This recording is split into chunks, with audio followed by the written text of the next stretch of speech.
Hey, this is John Lee Dumas of EO Fire, and welcome to Master Leadership. Great leaders ask great questions, and this podcast takes you on a journey to master leadership with questions that matter to leaders who matter with your host, Lily Sanabria. Hi, this is Lily, and today we are speaking with Luis Eladio Torres. For many of our families, education is fifth priority. Food, safety, shelter, and health come before education. This is not because our people do not value education. It is because for our families, life's necessities come first. As a school principal, Luis utilizes his unique leadership skills to try to satisfy these needs. This year, Luis made 14 years as principal of Community School 55. He has been engaged in community school work for over 16 years.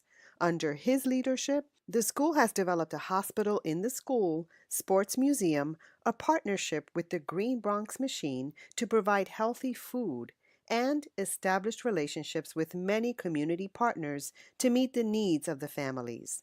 Currently, he is working with Windows of Hip Hop, Grandmaster Melly Mel, and Grandmaster Kaz to create a music studio. As you will hear in this interview, Principal Torres is not only developing the school, he is transforming the community.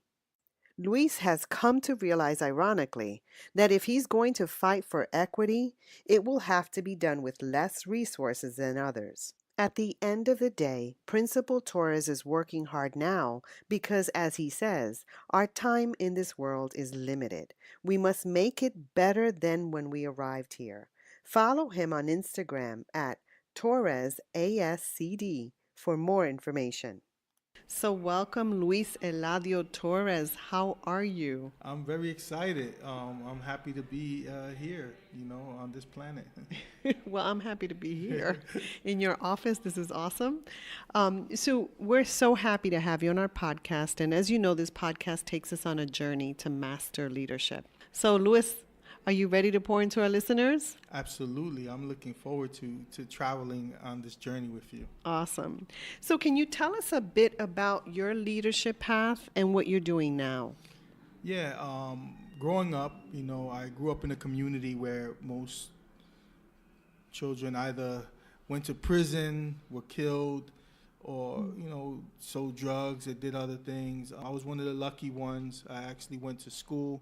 I attended Stevenson High School, and my guidance counselor told me that I would never go to college. Boy. Yeah, she advised me to join the military. So at the age of 17, my mother signed me up to the military, and I was shipped off to Desert Storm around 18, 19 years of age. But in my head, I always said, I need to come back and prove that guidance counselor wrong. So I came back to New York. I attended Hostels Community College, where I completed an associate's degree. I attended City College, where I completed my bachelor's in psychology. I attended Mercy College, where I received my master's in technology education. And I wound up completing Hunter College with an advanced degree in administration. And I also completed New York City Leadership Academy. So you certainly proved her wrong. Absolutely. Awesome. And what are you doing now? Right now, I'm a school principal. I've been a principal now for going on 14 years, about to go into my 15th year. I was a teacher before that, but I went straight from teaching into the principalship, which is usually a unique jump. Normally, you don't make that jump, but I needed to make the move as fast as possible because, our time is limited on this planet. Mm-hmm. So I felt that I needed to have a greater impact as fast as I could. And how was that transition? Because sometimes it's a rough transition. It was easy because I had a lot of great mentors in my life. Dr. Betty Rosa, who's the chancellor of the state. I call her my godmother. She was a strong leader, and I got to see her leadership style growing up as a teacher. And then I had mentor principals like Anthony Orzo and Stephen Rappaport. And these guys, they showed me the ropes. They taught me, what I needed to know in order to be successful. And then I had another mentor, Nilda Rivera, and the list goes on and on and on of strong leaders who had an impact on my life. So mentorship is important to you. Absolutely. Mentorship, and I strongly believe in creating a path for others. Awesome. So, Luis, how would you describe your leadership style? I like to tell people I'm a very unique leader. They call me the Bronx Principal on social media. What? That says a lot. I'm the Bronx Principal. I like to incorporate hip-hop into my style where there's a focus on vocabulary as well as music, art, and culture. Those are things that I value and I really appreciate. Recently, I partnered with Windows of Hip Hop, Grandmaster Kaz, Grandmaster Melly Mel, and the Windows of Hip Hop team to develop a collaboration and shape how I manage and run the school. I have a community school. I've been doing this work for 20 years now, doing community school work. And I believe in making the school better so that children don't have to leave, so that they can come back and be part of the community that they lived in. And I also believe that for a lot of our families, education is not the first priority, it's the fifth priority. Food, shelter, safety, and health come before education. It's not because the parents don't value education. It's just that the reality is for a lot of our families, life's necessities are more important right now. So as a leader, what I try to do is I try to satisfy those four other areas so that the children can focus on education and the parents can make education a priority. And that's been a challenge, but it's my life's mission. You talked about collaborating with hip hop. I also read somewhere that you have a studio in the school. Is that correct? Actually, we don't have the studio yet. That's my vision, to create a music studio in the school where our children will be able to record, edit, and produce music. And we want to teach them the music industry. And hopefully we'll have, of course, Grandmaster Kaz and Melly Mel will be in the building doing some work with us and Windows of Hip Hop. But we also want to bring in like a Fat Joe and others to be able to come in and motivate our children to do good by their communities and to motivate them, build them up. What we do have in the school right now, though, is we have a hospital in the school. I call it the hospital.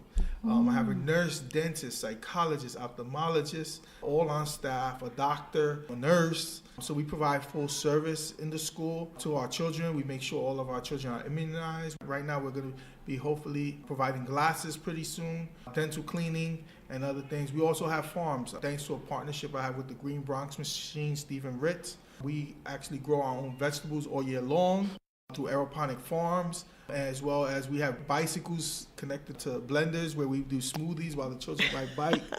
I mean, we do a lot How about of very the adults? interesting Do you stuff. have that for the adults as well? The adults can join as well.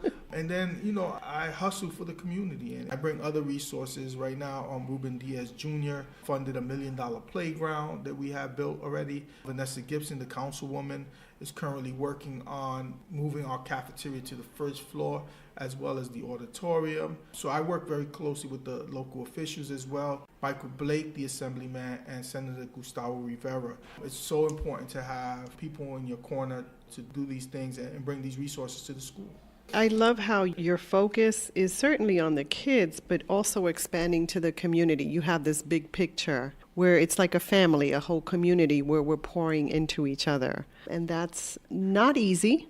That's the hard work. Funny because in 2011 I was named Outstanding Educator for the country, even though in New York they really didn't recognize me, but everywhere across the country.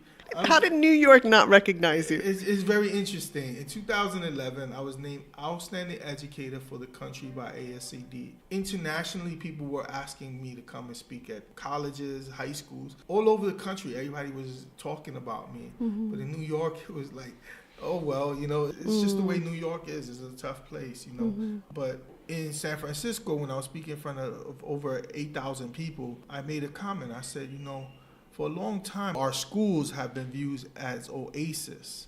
But when you think of an oasis, what you have is a patch of land with a little bit of life. Is that what we want for our schools? Do we want our schools to be oasis and everything around the school be dead? No. But we want our rainforests. So I started to say, you know what? I can't just make the school be an oasis. I have to make the community into a rainforest. So I started to think about how can I make improvements to the community so that the work that we're doing within the school carries over to the community. And that's been a hard struggle because I'll be honest with you, when you're trying to do positive change and when you're trying to make these big moves, there are people that get rattled. There are people that don't want that to happen. And it's sad, but that's the reality. Yeah, I think we've all experienced that. And part of just remaining the course, for me, I love quotes. So, can you tell us which quote or quotes about leadership speak to you and why? Well, I write my own quotes these days. So Well, you got to share them. I put them all over social media. If you follow me on Instagram, All right. at Torres ASCD, you'll see some of my quotes. Actually, one of the most powerful quotes that I have, that I just posted actually yesterday, which is interesting, is I use every weapon formed against me to prosper. Mm-hmm. Every weapon formed against me, I use to prosper. And that means a lot to me because it almost feels like I'm battling constantly the world to do what's right by children, and it shouldn't be. Right. So every time somebody tries to throw something at me, I turn it around and I make it something positive. The quote is actually, I use the weapons formed against me to prosper. So I'll give you an example. People say, oh, you know what, Mr. Torres, you can't have a uniform policy because your children can't afford uniforms. Now you're saying that our children can't afford uniforms, but you know what? I'll go and I'll find somebody paid for the uniform so that we can't be held accountable for that. Because if I'm held accountable for uniforms for my children and I don't have the funds to use it, then I'm going to figure out a way to then make it a plus. So I actually get people to fund uniforms for my students.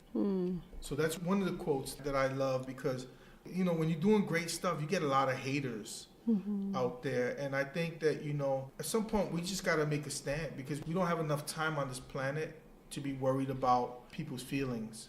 We have to do what's right by children, and that's it. Another quote that I always tell people is that, ironically, I have come to realize that if I'm going to fight for equity, I will have to do it with less resources than others. If you think about that, it's just really ironic. Like, I'm over here fighting for children, and I'm doing it without the tools necessary for me to fight this fight. And instead of people helping me, they put barriers in front. So we're labeled a failing school. And the first thing that you have to do as a failing school is you have to send a notice to the parents telling them that your school is a failing school. And then they have the option of transferring to a school that's not failing.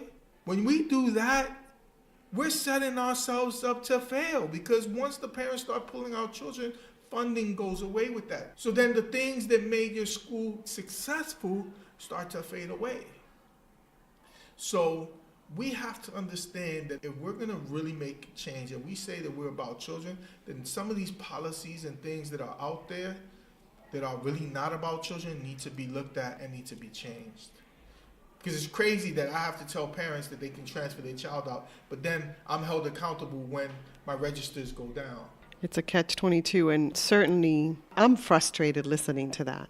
But what I see in you, Luis, is this leader who's resilient, who has a passion for the kids that is very commendable and honorable. And I see grit. I grew up on rap music, so a lot of that comes from just my style growing up. But the reality is this. The children, unless we fight for them, who do they have? You have teachers' unions, you have principals' unions, you have all these unions. Who do the children go to? So I view myself as the children's union. We need to advocate for our children because who will advocate for them if we don't? In certain communities, it seems that the children have to fend for themselves, and that shouldn't be. We need to be advocating for our children. We need to be fighting for safety for all children everywhere they go. We should be fighting for equitable resources, not equal. This whole idea about equal and equitable, it drives me bananas, you see, because they play a word game with that. So they say, oh yeah, everything's equal. We'll equally fund this. We'll equally do this.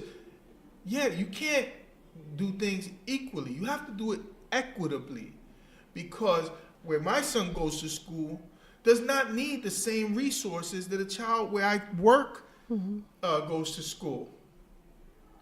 So if you're providing equal funding, if you're providing equal resources, one child is benefiting more than the other because the other one doesn't need equal, they need more. They need more resources. And it's the whole idea of how schools are funded. We have to really start thinking about these things. If we're saying that we're about children, these things need to be looked at closely. And people like myself should be at the table. I always tell people, I don't need a seat at the table. I'm willing to stand at the table because we need to make change. And if I have to stand at a table and we need to make a decision of something that needs to happen in order to make change, then let's do it. Clearly, there's a lot that you're fighting for. This is the reason we have this podcast, so that we can really think about how we pour into our future. So, Luis, what type of leader are you inspired by and why? I always like to tell people I'm like Gandhi because I believe that leaders who lead from the heart and leaders who ask people to do things not because you're a dictator or you're demanding something be done, but because it is the right thing to do. I actually like to model that for people. I always tell people we want to be self-actualized, where we start to do things not because there's a reward or some kind of incentive, but it's because it is the right thing to do. And when I'm not around, it should be the same way. It shouldn't be that way only when I'm around. So when I talk about Gandhi, I always talk about Gandhi and Saddam Hussein. When Gandhi died, they still worship him now. And people still appreciate everything he did. People have monuments and buildings and things named after Gandhi. When he died, he actually became even stronger. When Saddam Hussein died, everything that he did fell apart. Because when you lead as a dictator and you lead putting fear into people, what happens when that fear goes away? People won't respect you anymore. But if you lead from the heart and people do things because it's the right thing to do, they are more likely to follow you and do it. Even if you're not there, they will do it. And that's what I hope to inspire in people is I want them to treat the children with the utmost respect. I want them to treat children as precious as they are. The only way that happens is if you instill into people this ownership and this self-actualization that you do things not because you're going to get a reward, but because it's the right thing to do.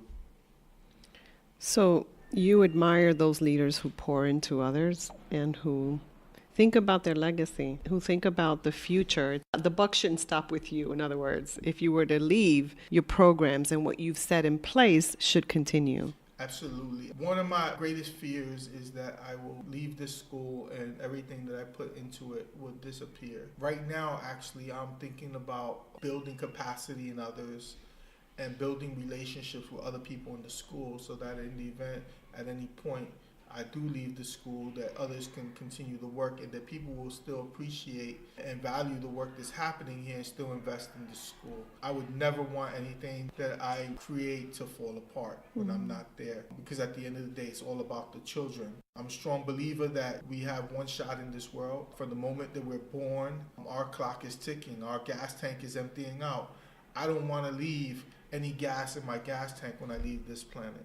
I want to leave on empty. And I hope that I will inspire other people to feel the same way and they will take the baton and continue the work going forward. It's sad because, sometimes I go into school buildings and places and you don't even know who the other principals were because they didn't leave a legacy or anything behind that had an impact on the community or the school to the point where people knew that that person was there. When I leave this planet, I want to make sure people know that I was here. And that's real clear. Like you have a keen awareness of your mortality, Absolutely. right? It's always like before you. Not everybody has that. Not everybody does that. And you continue to speak into that, which drives you, right? When you're in the military at the age of 18, I think that had a major impact on my thinking, as well as growing up in the community where, it was like a Russian roulette game. You didn't know if you was going to get shot or not, So when you grow up in these life or death situations, you start to realize how short and valuable life is. And, I had a father who fortunately was someone who's a community leader. And I saw him in his last days and I realized that there was a lot of things he wanted to do, but he couldn't do it because life was so short. So, Luis, what's the best advice you've ever received? I think the best advice that I have ever received was my father, of course. My mother was a very solid person, but my father would always talk to me. One of the things he would always tell me was, when you do things, don't do it because you're going to get a reward or some prize. You do them because it's the right things to do. My father was around money all the time, and he would never steal money from anyone. My father had the opportunity to do things that he could have done that were illegal, and he never chose to go that route. My father actually gave back to the community.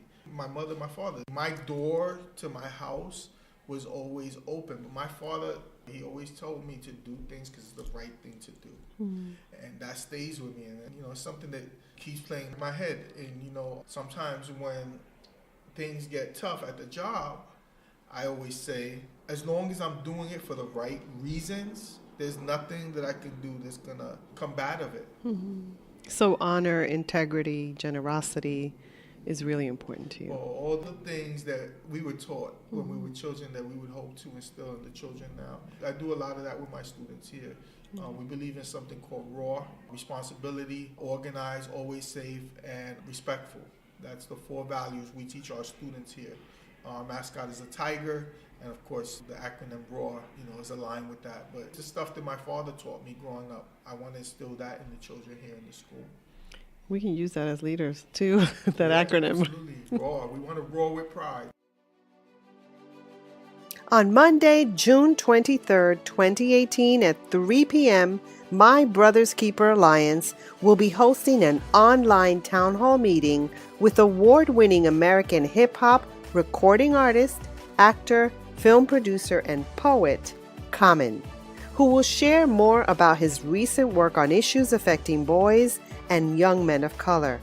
To register, click on the link in the show notes. Louis, what does it mean to have a good team, and how do you build and sustain one? Yeah, so there's different ways you could approach it, but for me, I was taught that you always surround yourself with people who are smarter than you in different areas that you're weak in. So I have a person who is strong with special ed because that's an area that I was not strong in. I have a person who's strong in early childhood because that was an area that I wasn't strong in. And I have a person who's very strong in literacy. I was a math and science person, so we complement each other. So having a team that complements each other is very important. Loyalty and respect and trust are key in any team you form. Yeah, and the last piece is just becoming familiar with your people, almost like the Chicago Bulls. Michael Jordan got so comfortable with his team that at any point in the game, he knew where they were going to be at on the court. So becoming comfortable with your team to the point where you know what they're thinking, you know what they're doing at all times, that's very important. And you mentioned trust. Some of our listeners are new leaders, some not so new, and have difficulty establishing trust. What's some advice you can give us about doing that? So the greatest obstacle with trust is transparency, I feel. If you are a transparent person, which I am, and you're always sharing all your thoughts, what you're doing, and people realize that there is nothing hidden, there's no hidden agendas, there is really an openness that you have, that's where trust starts, I believe. Because if you're constantly hiding things from people, if you're misleading people or having conversations on the side, trust will never be established. So trust is about just being transparent and making sure that people know what they get. That to me is the most crucial thing. Thank you so much for that. Now, can you tell us about a challenge that you've experienced and how it has shaped your life? Well, one of the greatest challenges for me was, again, when my guidance counselor told me I would not be able to go to college. At that moment, you're like, what? What do you do? You're told you can't go to college, and you're thinking, so my life is over. It was something that I had to work through, and I quickly realized that when I'm in Desert Storm, right, I didn't go overseas, but there was always the danger of me going overseas. And I'm saying to myself, wow, why did I listen to that guidance counselor? I'm leaving a safe place to go into a war situation because someone is telling me that I'm not capable of going to college. That was very devastating to me. My morale was very low. My confidence was shook because I was always a good student. So I can see how that has really shaped your life. All my life now, I've dedicated my life to education now and making sure that children have options. I want to make sure that any child that I touch has some option. And there's children with different needs, different levels, but I want all children to have an option. I don't want them to feel that they have to be pushed into anything. I want children to feel that their only option is prison or military. They should have options. I want them to feel that at a certain point in their life that they can decide what they want for their future and not that their future is decided for them. Great. Thank you so much for sharing that. Now, tell us about one of your greatest successes. I think my greatest success was being named Outstanding Educator for the country in 2011. And the reason why I say that is because the same year that I'm being named Outstanding Educator for the country, the state is saying that our schools are failing school. So, it's just ironic that one measure views you as failing and the other views you as successful. It was a great accomplishment for me because I was able to go and share my story with thousands of people. And I wanted people to realize that when you view education, you can't just view it about math and literacy. You have to view the whole child. The child is just not a number. Children are living, breathing beings. We need to look at their social-emotional being. We need to look at their health. We need to look at all these things when we're developing and molding our children. It is not about just literacy and math scores. So that award justified and empowered me to keep my focus on ensuring that the whole child is being educated. We provide civility here. We teach civics to our children. We teach them to be citizens. Those things that are important, that award solidified and justified the reason why I'm doing this work. Thank you so much for that. Now, you've gone through this. I know I've gone through this as well. What would you tell a new leader who's discouraged about their climate or culture? I tell this to everybody about everything. In life, you're going to be facing challenges. You just got to work through it. If you give up, just think about it. You're never going to ever be able to accomplish anything. You're never going to achieve anything. And you only have one shot at this world. You want to push through anything you face. I always listen to this guy, Eric Thomas. He's a motivational speaker. And he talks about a guru. And I don't know the whole story, but I'm going to just share what I learned from it. About a guru telling somebody, do you want to be rich? Do you want to be famous? Meet me at the beach. And they go to the beach. And the guru tells the guy, come deeper into the water. Goes waist high. And the guy's like, why are we here? And the guru says, let's go deeper into the water. And the guy's like, why are we here? I'm not here to learn how to swim. And the guru brings him into the water and puts his head under the water. And he holds his head under the water. And the guy's struggling. And the guy pops his head out. And the guy says, why are we doing this? And the guru says, because if you want to be successful as much as you want to breathe, then you're going to do everything in your power to be successful. So you have to want this as much as you want to breathe. You want to have an impact on this world. If you want to impact children, you have to want it as much as you want to breathe. And no matter what people throw at you, no matter what obstacles you face, you have to push through. And I tell this to people because it's easy to give up. It's like pain. Pain is temporary. Eric Thomas says you'll feel it one day, you feel it a week, you feel it a month, but eventually it will subside, right? I believe that. I believe that these obstacles, that this feeling of wanting to give up or not wanting to push through is temporary. Once you push through and you realize that you are going to have an impact on the lives of children and that you are going to be successful in what you're doing, everything becomes easier for you. But it doesn't become easy. It gets easier, but never easy. Because when you push through and you accomplish certain things, then the bar rises again. And then you have to push through again, and you keep pushing, and you probably will push until you leave this planet. But those people who give up will never know what they would have accomplished if they would have pushed through. You only have one chance at this. You're certainly inspirational in what you say. And one of the things that pops up for me is the question that we should ask ourselves as leaders, or even have coaches in our lives to really speak into that, is who are you and what do you want? Because if we know those two things, then we can push through all the things that you just talked about, right? Yeah, so if you're on this planet to make money, then you need to leave teaching now. You need to leave education. That's not what you're in this business for.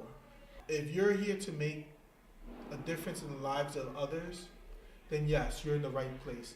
Now, are you going to do the hard work that it takes to get this done? Or are you looking to have an easy office job where the work is done and you can care less? Listen, I'm not rich. My wife, she gets on me all the time about different things because I do a lot of things for free. But I'm not in it for money. I'm in it to make an impact and to change lives, to really motivate people to achieve their goals, whether it's in education or not. But what I always tell people is this: if you're going down a path and you really don't feel happy going down that path, then change your path. Mm-hmm. Don't keep going down that path, because you're going to live a life of misery. If you're in education, if you're a school leader and you're not happy going to work every day, change your career. That's Change a your sign. career. Yeah. Yeah, disconnect. Why are you going to keep going to work? You know, keep going to a job that's killing you. Mm-hmm. Go to a job that brings you life, that gives you happiness, that you enjoy. How could you go into school and be a school leader or educator, and you're telling the children to reach their goals, achieve their goals, if you're not doing that for yourself? That's right. So, Louis, many leaders describe themselves as lifelong learners. What does that mean to you, and what are you learning now? Well, every day is a learning experience for me. Every day I take it as an opportunity to learn something new. I'm a strong believer: when you stop learning, you stop living. One of the quotes I always tell people: I'm a trailblazer, I'm burning my own path. And the path I'm burning is my own. And I go into this whole idea of being a trailblazer and just really doing things, not because other people have done it, but because I feel it's the right thing to do. And even though it's harder than going down the path or following somebody else's lead, I feel that it's very important for me to do these things. And what are you learning now? Right now, I'm learning the power of social media, right? I do a lot of social media work. I have 4 different accounts. I do a lot of video production stuff. I saw some of your work. My emojis and stuff. Yeah, I do a lot of that stuff. I've been learning a lot of that. But as a leader, one of the things that I've been focusing on is making sure that I take care of myself. Looking at my health, the health of others, is very important for me right now. So I've been learning how to be more healthy. It's been a challenge because when you grow up where soda tastes good with everything, right? Mm-hmm. Breakfast, lunch, and dinner. I've had to fight my soda addiction. You know, a lot of the habits that we develop as children, financial literacy is something that we don't learn. Where I grew up, we were told that, you know, you're cheap if you don't spend money, right? And Right. reality is it doesn't work that way. As I get older, I'm learning to break some of those bad habits that I had growing up. That's been a lot of my focus, bettering myself so I could be better for others, and just learning how to be a better principal. It's funny, I sign up every year for principal trainings that are normally attended by new principals or new people, because I feel that, you know, there's always something I could learn. And I'll sit in a meeting and I'll be sitting with a whole bunch of first year principals, second year principals, and I'll be a 14, 15 year principal, and people are wondering why am I sitting there, because I could be literally teaching the class. But I'm there because I feel that every opportunity to learn something new is there, and you can never know everything. We are always learning something. I'm always looking to learn different things. Right now, one of the things I may be tapping into next will be learning Sunenke, which is the language that most of my family speak here. Which is an African dialect. I want to eventually learn it because I want to be able to model for my staff and my community that I'm willing to learn their language. That's pretty cool. Yeah. I'm going to call you next time and see how that's going. Yeah, that would be something interesting. Awesome. All right. So if there were something you could change in education, what would that be? I would quickly look to see how schools are funded. I think that that's a very quick thing that I would really like to work on, because I, again, believe that schools should be funded equitably, not equally. I would also look to see how we can change how schools are labeled. You know, you get schools labeled as failing, even though they're doing more and harder work than other schools that are labeled high performing. Well, that's what you've experienced, yeah. It really does a disservice to a school by labeling them because it starts to impact the amount of children that attend the school enrollment, which then impacts funding. So it has a very negative impact on schools. I always told people, you know, if you want to know why schools close, I can easily tell you that. A lot of it has to do with the labeling of schools. Thank you so much for that. Now, Louis, what have you read, listened to, or watched that our listeners should read, listen to, or watch? Well, you need to follow me on social media. Okay, tell us again your handle on social media. It's Torres ASAD. That's on Instagram? Instagram. On Twitter, it's Real Talk Torres. The other ones, you could look up my name and you'll see it. That's one thing, because I post a lot of stuff that I think would be interesting and helpful to educators. I'm constantly on YouTube, looking up motivational videos, education videos, and TED Talks, because the answer is in the world. People always say the answer is in the room. The answer is in the world. There are people out there that are doing the great work. I'm not saying to open up someone's door with their keys.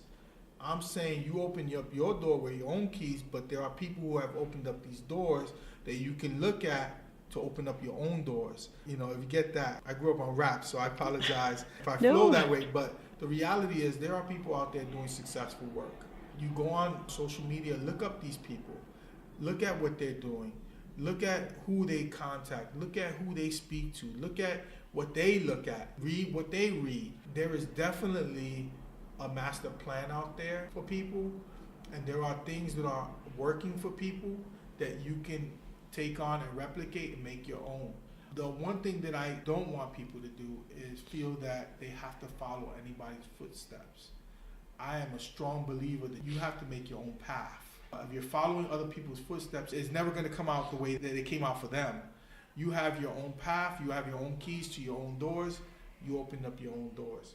And certainly TED Talks to me are phenomenal. I've been watching those for years. Yeah, I have a few friends that have done a couple. Steve Ritz, Green Bronx Machine, he actually works upstairs on the 4th floor. He's one of my science people.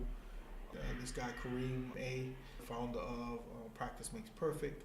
He founded that company at the age of 18. Really good friend.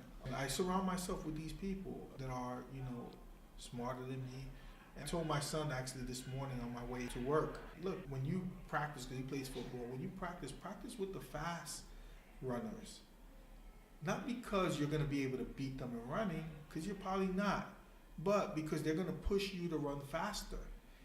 And you'll reach your potential because they're going to push you to get there. So I always tell people, you know, always surround yourself with people who are smarter than you, because they will push your thinking to your limits. And Louis, certainly you walk the talk, so I appreciate that. Now, you have a lot of responsibilities. What do you do on a daily basis to set your mind? It's all about routines. Routines. So I've set up a morning routine now where in the morning I find some time to just reflect. So in the morning, my alarm goes off, right? What time? I wake up at 4:10. What? Wait, you're officially my earliest riser. I wake up at 4:10. The reason why I wake up at 4:10 because it gives me a 3-hour head start on everybody else. While everybody else is sleeping, I'm up. Okay, so I have a question for you. What time do you go to bed? I go to bed probably at 11 o'clock. So you don't get much sleep. I don't get much sleep because you know what? Again, our time is limited on this planet. Every second counts. So I have to make sure that every second of the day has a purpose. And there are times where, you know, I catch up on my sleep because the body needs it. But for the most part, I've already trained my body to wake up early and go to sleep late. Once you train yourself, then you're able to make those adjustments. So I wake up earlier than everyone else because I want to start the day earlier. I start my social media stuff early with that. I start posting up a morning reflection. I used to do the MTA morning reflection when I would be on the bus riding on my way to school, just so that I, you know, motivate people and I feel good about myself coming in that I've helped someone else. Then when I get to the school, I immediately start hitting my emails because there's no children in the building. There's nobody here in the school. So I'm usually here by 6 o'clock, 6:30, but no later than 7 o'clock. Once I'm in the building, I then knock the emails out right away, because that could be something that will hold you down. And then I start meetings with parents, and I go outside in the morning to greet everyone as they come in. That's very important for me.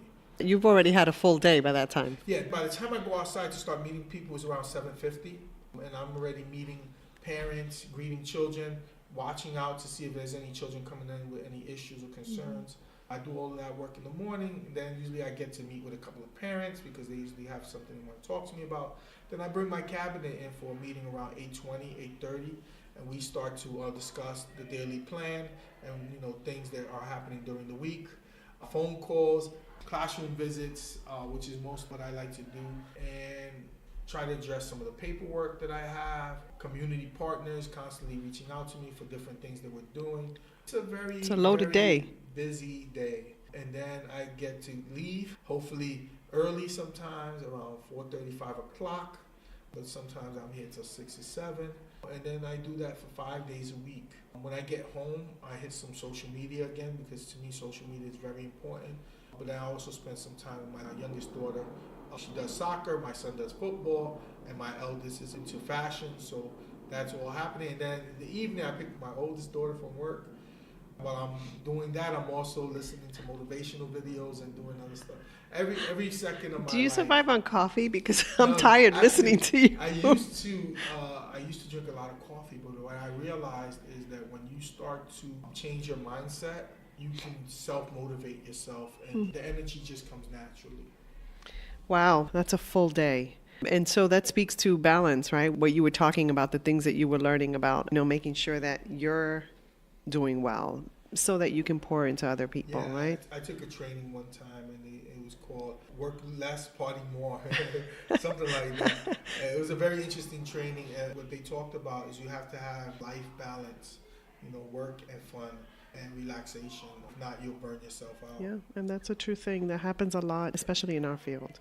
So, if you were to go back in time, what advice would you give the younger you about leadership? First off, I would tell them, don't listen to the guidance counselor. That would have saved me a lot of headaches. Now, don't get me wrong. I love this country, and I would fight for this country if I needed to. But I should not be limited. I should have options in this world. But I would also say, start the work earlier. I lost a lot of years of my time on this planet, and I think I could have started this work a lot earlier. I always tell my friend Kareem, who started at 18 doing the work, I appreciate him because he started so young.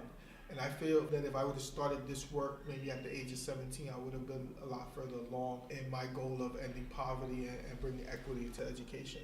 Well, I want to encourage you with something. Moses didn't start his work till he was 80.